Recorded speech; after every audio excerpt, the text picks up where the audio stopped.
Danny, really frustrating end to a game that you probably feel it shouldn't have mattered that Harrogate scored that late on. Should we have been more than 1 or 2 goals ahead by then? Yeah, I think so. I think we had a real control and real dominance in the game. I think first half we played with a real rhythm. I think 20 shots in the first half. So it was a good first half performance. But when you're on top, you have to try to be clinical and ruthless, and we weren't those things. And when you're not, and you've played really well, you always just respect, I suppose, as the away team, particularly when you come to a team that is top of the form guide in the last 10 games, that they will have their moments in games. But yeah, second half, I didn't think we found the same rhythm. I didn't think we made the game got a little bit transitional and a bit chaotic, and we just had to secure the first pass and find our rhythm in the second and third pass, and we didn't do that as well, although we still created chances. And those chances we created came from very, very good football, very good pressing.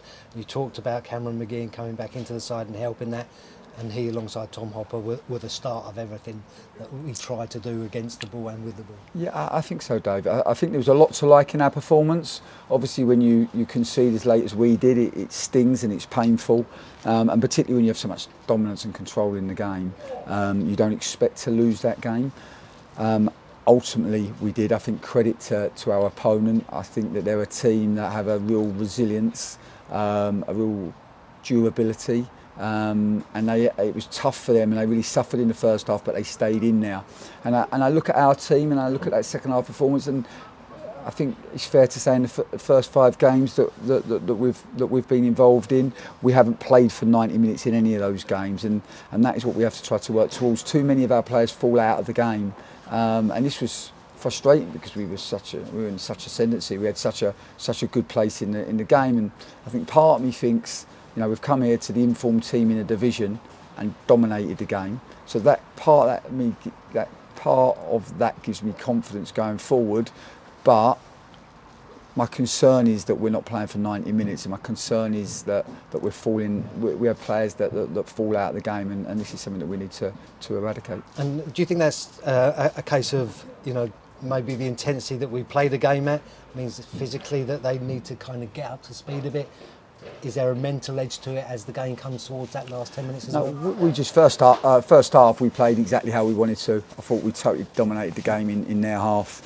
I thought our work with the ball was really, really good, and I thought against the ball we suffocated them and didn't let them get out of their half. Second half, we just didn't look after the ball well enough, and when you lose the ball too often, then unfortunately that takes some energy out of your press, and instead of going forward when you lose it and trying to win it back quickly, you end up going on the back foot. And of course we want to be a forward thinking, forward running team. We don't want to be a back foot team, and ultimately at times in the second half we were that, and that comes down to not looking after the ball well enough. So that is definitely something that we can keep working at. You had to make that one change in that midfield area with Arthur Reed. You know, how is he? How is his injury? With 2 more games coming up this week. Yeah, of course. Arthur had a tight calf, and of course you're always going to miss your best players.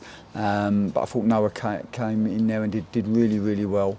Slightly out of position, slightly deeper than how we would like to use Noah. But I thought first half he was exceptional in the way that he used the ball. I mean, he's hit a shot from 30 yards that's flying in the top corner of their goal. He makes an unbelievable save. So yeah, this will happen. You'll lose players to injury at times during the season, and you have to adapt to that. But no, we're hoping Arthur will be back next week. An unusual thing for you, having to be in the dugout without Nicky, you know, but obviously Lorenzo has come in as well. And how did that dynamic work? Yeah, that was fine. Nicky was just above us, and obviously on the radio. Sometimes it's nice for one of our staff to be up higher because you kind of get a better tactical view of the game. So that wasn't an issue, and you know, for us, there's no excuses today. I said to the players, you know, don't leave this changing room today thinking that you've been unlucky, because ultimately, when you create 25 plus opportunities at goal and you don't score, and then you have too many second half falling out of the game, then don't expect to win. And no, we have to try to take the learning.